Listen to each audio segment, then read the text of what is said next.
Hello good morning everyone. इस time morning के जो 6 बज रहे हैं। अब मैं उठ के बाहर आ गई हूँ। बाहर जैसे ही आके देखी तो सामने एक कुत्ता बैठा था। ये डेली आता है मेरे घर, मतलब खाना खाने। तो आज सुबह सुबह अभी सब उठ के गए उठे हैं, तो अभी तक खाना कहाँ से बना इसको डालें। अगर इसको डंडा उठा के झूठ मूठ मारेंगे तो भी ये सो जाती है, भागती ही नहीं। अब मेरा खाना जो है सारा जो कंप्लीट हो चुका है, बस रोटी बनाना बाकी है। जो बनाना था दाल सब्जी वो बन चुका है, चावल भी बन चुका है। बस यही रोटी बनाना जल्दी जल्दी मैं काम कर रही हूँ, क्योंकि आज बहुत सारा काम भी करना है घर का। आज और कल 2 दिन बहुत काम रहेगा। फिर उसके बाद यही दीपावली तक, जब तक दीपावली रहेगी ख़त्म नहीं होगी तब तक स्टडी जो है डिस्टर्ब होगी। जैसे मतलब कि पहले 6 स्लॉट लेती थी, तो लेकिन जब से दीपावली आई तब से मतलब 4 स्लॉट 3 स्लॉट ऐसे ही 5 स्लॉट ऐसे ही पढ़ रही हूँ। पूरा नहीं हो रहा है टारगेट एक दिन का। इस काम की वजह से काम बहुत ज़्यादा हो गया है ना दीपावली में। तो एक एक चीज़ को साफ करना, तो वही मैं जल्दी जल्दी, एक खाना मेरा बन चुका है। अब बस वही खाली कर रही हूँ। बर्तन खाली हो जाएगा तो फिर उसके बाद बर्तन धोऊंगी। फिर उसके बाद जो भी है काम घर का तब करना स्टार्ट करूँगी। जैसे कि हर किसी की स्टडी मतलब डिस्टर्ब हो गई, मतलब टारगेट जितना डेली के लेते उतना नहीं होता होगा, क्योंकि हर किसी को काम करना है, हर किसी को साफ सफाई करनी है। तो जिन लोगों को नहीं करना है वो अपना कंप्लीट कर रहे होंगे, और जिन लोगों को करना हो तो करना ही पड़ेगा, चाहे कुछ भी, कोई ऑप्शन नहीं है इस करने के सिवा। जैसे कि हमने कोई सेट किया है गोल कि हाँ मुझे ये करना है, लाइफ में यही करना है तो यही करना। तो हम जैसे कि उसका एग्ज़ाम देने जाते हैं तो बहुत मेहनत किए रहते, बहुत मेहनत किए रहते, लेकिन कहीं न कहीं कोई गलती कर देते हैं एग्ज़ाम में जाने के बाद, तो उसमें असफल हो जाते हैं।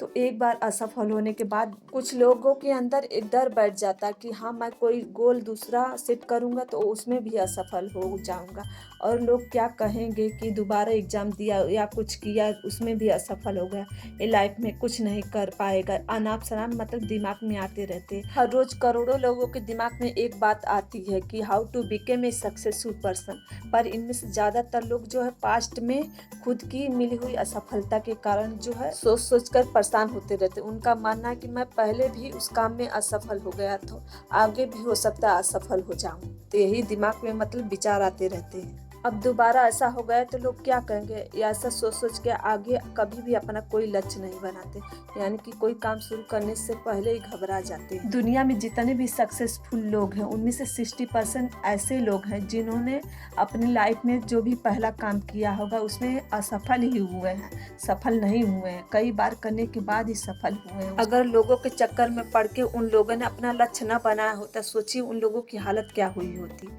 कहने का मतलब है कि अपने पास्ट की बातें जरूर याद रखें, पर उसे अच्छे के लिए इस्तेमाल करें। जैसे कि मेरा कहने का मतलब है कि पास्ट में हमने जो गलतियां की है अपने गोल में, तो वो अपने आने वाले फ्यूचर में वो गलतियां न करें।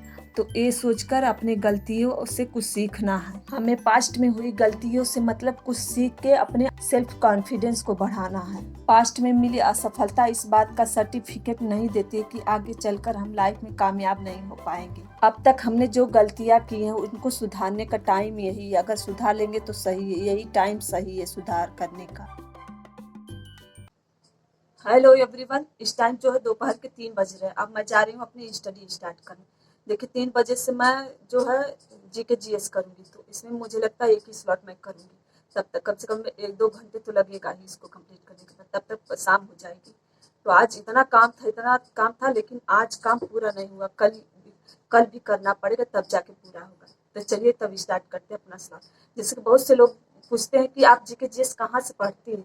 जैसे कि मैं जीके जीएस ज़्यादातर लूसेंट से पढ़ती हूँ, और कोई मुझे बुक वैसी मेरे पास है जीके जीएस की, दृष्टि की है। दृष्टि मतलब सब कहते हैं कि जो यूपीएससी की तैयारी करते हैं और रेलवे की तैयारी की, तो वो लोग भरते हैं, लेकिन नहीं, मैं भी वो करती हूँ। मेरे भाई जैसे मतलब तैयारी करता था उससे, तो मैं भी उसको लेकर पढ़ने लगी। तो दृष्टि की और भी है बुक्स, लेकिन मैं ज़्यादातर लूसेंट से, और एक चैनल है स्टडी वाइंस ऑफिशियल करके, मतलब वहाँ प्ले लिस्ट में सारी क्लास मतलब आपको मिल जाएगी।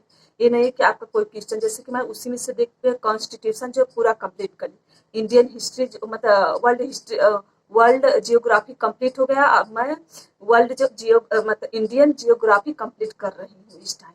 तो उसी हिसाब से उसी में से देख देख के मैं कंप्लीट करती हूँ, और मेरे पास ऐसा कोई साधन नहीं है। अच्छा, उसी चैनल से और लूसेंट बुक से, तो उसी तरह से मैं तैयारी करती हूँ। जीके जीएस की। अगर आपको करना है तो आप जाके उसमें देख सकते हैं। प्लेलिस्ट में मतलब हर क्लास मतलब उसमें सेव है, प्लेलिस्ट में जाके आप अगर आपको पढ़ना है तब। ठीक है, चलिए तब स्टार्ट करते हैं स्लॉट। इस टाइम जो है 3 बज रहे हैं। अब मैं आ गई हूँ अपना फर्स्ट स्लॉट स्टार्ट करने। फर्स्ट स्लॉट में मैं जीके जीएस स्टार्ट की हूँ। जैसे कि आज बहुत टाइम हो गया काम करते करते, थक भी गई हूँ, लेकिन सोची कि कुछ घंटे पढ़ लेती हूँ। आज तो उतनी स्टडी कुछ दिन नहीं हो पाएगी, जैसे दीपावली तक तो बहुत सारा काम रहेगा। तो जितना भी हो सकता है 4 से 5 घंटे, 3 घंटे जो भी स्टडी के लिए टाइम मिल रहा है उतना मैं कर रही हूँ। मैं फर्स्ट स्लॉट को मैं बस 1.5 घंटे दी हूँ। फिर उसके बाद मतलब अब जो ठंडी का सीजन अब आ रहा है तो इस वजह से दिन जो है बहुत छोटा हो रहा है। 5:30 बजे तक अंधेरा होने लगता है। 5 बजे तक मैं आ गई थी खाना बनाने। तो खाना मेरा तो बन चुका, सब लोग खा चुके हैं। सबके खाने के बाद मैं यहाँ बर्तन धोने लगी। अब ठंडी का सीजन आ गया तो बाहर बर्तन धोने नहीं जाती हूँ रात में, मतलब नल पर, तो यहीं धो लेती हूँ। तो यहाँ धोने के बाद जो पानी गिरता है उसका साफ कर देती हूँ, पोछा लगा देती हूँ अच्छी तरह से।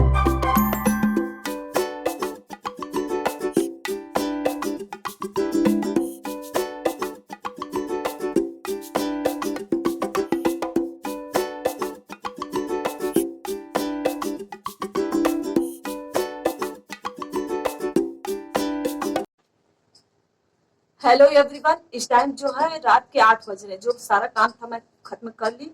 करने के बाद आ गई हूँ अपनी स्टडी स्टार्ट करने। जैसे कि आज बहुत काम था, कम से कम जब तक दीपावली रहेगी तब तक काम बहुत रहेगा। मतलब 2-3 दिन की बात और है, फिर उसके बाद स्टडी अपनी जो है पहले की तरह रहेगी। और घर की साफ सफाई भी जरूरी है तो उसको करना पड़ रहा है। तो अब मैं जा रही हूँ अपना रात में 2 स्लॉट कंप्लीट करूँगी, क्योंकि मैं 2 स्लॉट इसलिए रात में ज़्यादा मतलब 10 बजे या 10:30 इससे मतलब ज़्यादा स्टडी नहीं करती, क्योंकि मॉर्निंग में उठना भी है ना। तो मॉर्निंग में उठने की वजह से अगर नहीं टाइम, जब टाइम से सोएंगे तभी तो टाइम से उठेंगे। तो इस वजह से मैं 10:30 बजे 11 बजे इतना ही पढ़ती हूँ। उससे ज़्यादा मैं स्टडी पर ज़्यादा रात में नहीं पढ़ती स्टडी, क्योंकि जैसे आपको जिस टाइम मिली आप उस टाइम पढ़िए, आपको जितना टाइम मिल रहा है। अगर रात में आपको टाइमिंग मिल रही है तो रात में आप पढ़िए। जिन जिन लोगों को मतलब जिनको रात में पढ़ना अच्छा लगे रात में पढ़ सके। मैं क्योंकि मुझे जिन जो जो हाउस वाइफ है और कोई लड़कियां रात में 12 बजे तक पढ़ सकती है, जो हाउस वाइफ है, जिनको घर का काम करना, मॉर्निंग में ही उठ के सवेरे सबको खाना बनाना है, बच्चों को भेजना है, तो उन सब के लिए जरूरी होता है ना मॉर्निंग में उठना सवेरे। तो अगर 1-2 घंटे 3 घंटे सोएंगी, 4 घंटे चलिए 5 घंटे डेली का, 5 घंटे सोएंगी तभी तो मॉर्निंग में उठेंगी। तो उसी हिसाब से मैं काम करती हूँ। तो मुझे भी मॉर्निंग में उठना पड़ता है जल्दी, क्योंकि यहाँ तो जल्दी सबको खाना चाहिए। तो इसलिए, और जिसको जिस टाइम पढ़ा स्टडी मिल रहा है, मतलब टाइमिंग मिल रही है, उस टाइम आप अपना स्टडी में वेस्ट मतलब टाइम करिए, उसको दीजिए। उतना जब आपको टाइम मिल रहा है स्टडी के लिए वो टाइम आप दे दीजिए स्टडी को। ये नहीं है कि रात में ही पढ़िए, रात में ही पढ़िए। मैं खुद नहीं रात में 11 बजे तक पढ़ती हूँ, तो दूसरों को कहाँ से करूँ। जिसको मतलब पढ़ने टाइमिंग के हिसाब से मतलब करना पड़ता है। चलिए तभी स्टार्ट करते हैं स्लॉट। अब मैं अपना सेकंड स्लॉट स्टार्ट करने जा रही हूँ। सेकंड स्लॉट में मैं जो है आरडीए पढ़ रही हूँ। आरडीए में मैं आयोडीन के बारे में पढ़ रही हूँ। पहले जितना भी मतलब मैं आरडीए पढ़ी हूँ उसको पहले रिवीजन करूँगी, फिर उसके बाद आयोडीन स्टार्ट करूँगी। जैसे कि आयोडीन माइक्रोग्राम और पर डे के हिसाब से दिया जाता है। माइक्रोग्राम जैसे कि जो साधारण, मॉडरेट और हैवी इंसान होते हैं उन सबको 140, उसी तरह महिला किसी भी वर्ग कैटेगरी की होगी उसको भी 140। तो ये जो आयोडीन के बारे में पढ़ना मतलब बहुत ईजी है। सेम सेम मतलब कुछ एज वालों को सेम ही दिया जाता है। अब मैं जा रही हूँ अपना थर्ड स्लॉट स्टार्ट करने। थर्ड स्लॉट में जो मैं एनसीईआरटी की 9th क्लास की एक बुक है, मैं इससे पहले इसको पढ़ी हूँ एक बार, तो सोची कि एक बार इसको देख लें।